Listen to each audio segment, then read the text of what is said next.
we can't possibly start this week without commenting on what is going on in America and what we may be feeling. And what George Floyd, God bless, has activated and beginning to unwind in these hundreds and hundreds and hundreds of years of instilled fear, suppression, division, lack of fairness, lack of justice. It's a big story, and I don't feel I'm equipped. What has definitely showed me this week, as with many people, is I need to read more, I need to know more, I need to open my eyes to a whole different awareness that I wasn't aware of. I was aware of touching the edges, but not into the lancing of what's revealing itself now. So I don't want to talk from a position of politics. I never want to do that because I'm not versed enough. I want to keep coming back to very humbly about what we can offer back to the world in these times from ourselves, apart from your social activism, and calling deeply for the still point to be able to respond in right relationship, to think, to feel, to consider, to contemplate, to be informed before we necessarily take action. We need to have a consciousness and intelligence and awareness. And Coop Blackson said, we are one human family stuck on the same one planet for a lifetime. And either we figure this out together or we self-destruct. And again, we're coming back to these themes of together, together, together. And Dr. Martin Luther King said, a riot is the language of the unheard. And this, for sure, in the collective, this is the time in terms of astrological wisdom, this is the time for the collective voice to say, no more, we want change, and to really look at the shadows in all ways that we have served in our ignorance. And so, from my position, and from what many of us on this group hold, is we are being given a chance right now to wake up in this lifetime, not only in a transcended way, but in the depth of our bones, where spiritual awakening goes hand in hand with social activism and justice. This is so important, where spiritual activism goes hand in hand with social activism and justice.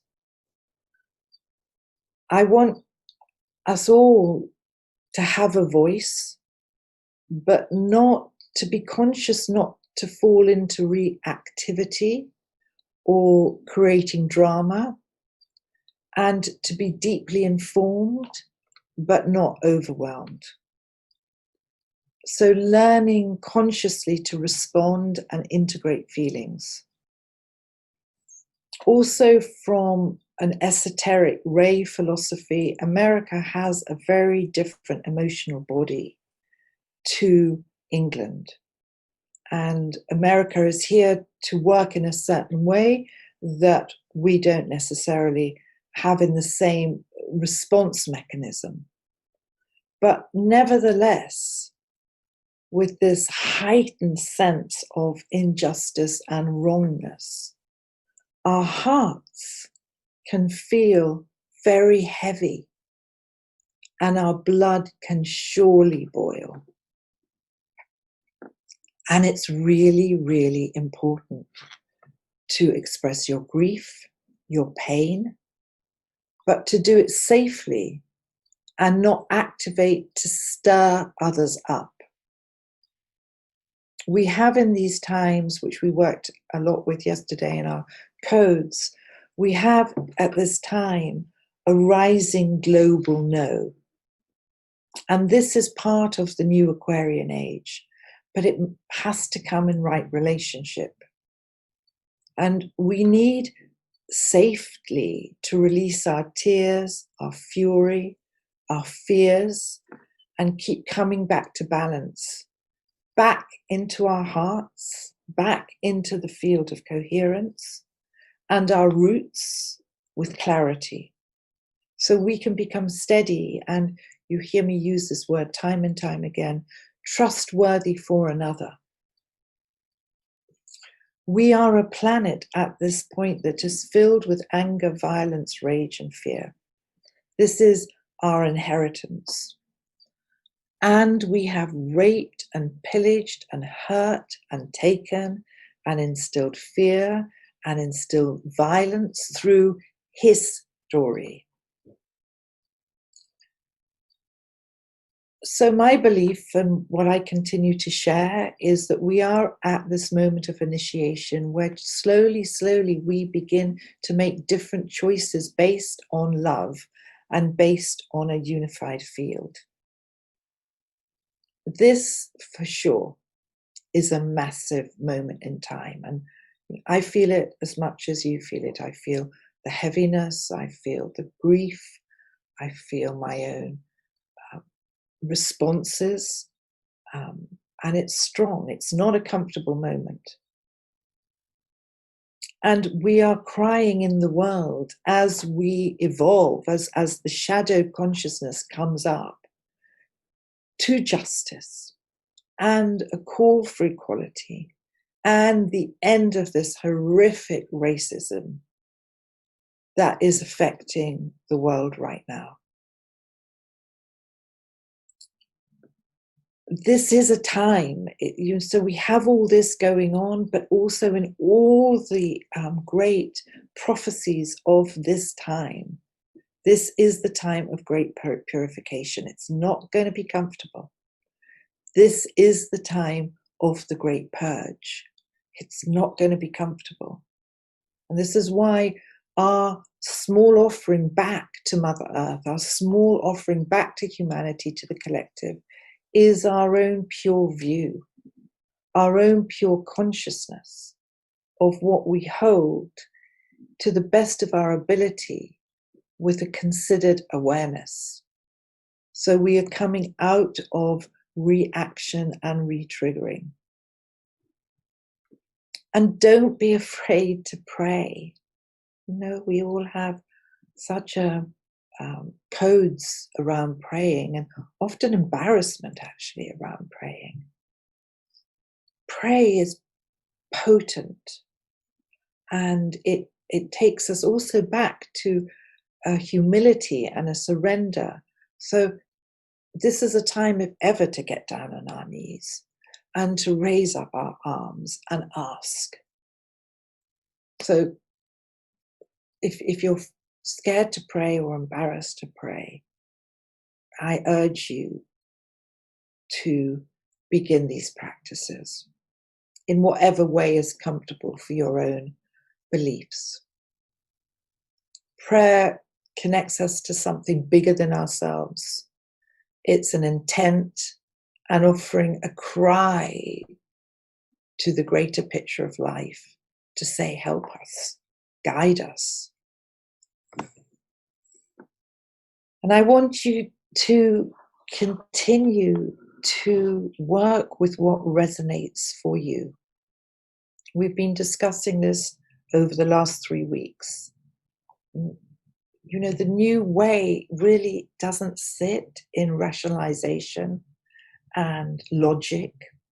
It sits in the heart, and it sits in with deep-rooted intuition, which is also our resonance field.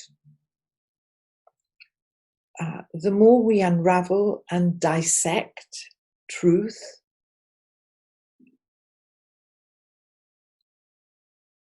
the more important it is to trust you and what you feel is right for you. It's kind of like listening to yourself and then being able to listen to the world and then coming back to yourself. Because we've been moved around all over the shop for years and years and years in the battlefield of the unclaimed mind and the unclaimed heart. So we have to keep learning how to be observers, but passionately involved, but still observing. This unraveling of this denser consciousness that is embedded in our planet in anger and fear and violence and unfairness and inappropriateness, these denser consciousness behaviors, and come back, keep coming back as you separate, to look deeply inside you to see what is right for you, what is feeling right for you. This is the way, in part, we can navigate. This, in a way, is reclaiming your mind and reclaiming your heart, and then offering that out to service. We must think, we must contemplate, and we can listen to so many philosophies, including me, and bin them if they're not right, or just take a tincture of what feels right for you. Your own inner authority has to be fed. So keep choosing what resonates with you. It's not our job to try and make sense of it. In a way, we are in the land of no sense. What it is our job to do is to make sense of it for you. And don't have, again, I talked about this last week, all these flurry of opinions. We need to let this unwinding and this unraveling take place. Brené Brown said, I think somewhere, that the definition of resilience is our ability to tolerate discomfort and bounce back from stress. So this capacity, as you build your own inner knowing of what resonates for you, also builds a resilience that we need to keep developing, which has been eaten by so many people's authorities and so many people's inflictions across the planet, across everything. We do's and we don'ts, and we musts and we must not. And our educational system, the whole caboodle is up now for this re-examination, and it's powerful.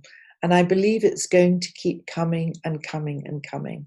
From an esoteric position, as we change from a third dimensional earth to a fifth dimensional earth, as we become a new earth, we can unmetaphysicalize that and just make that as we learn to live in a new way on this earth, and we stand together for something different.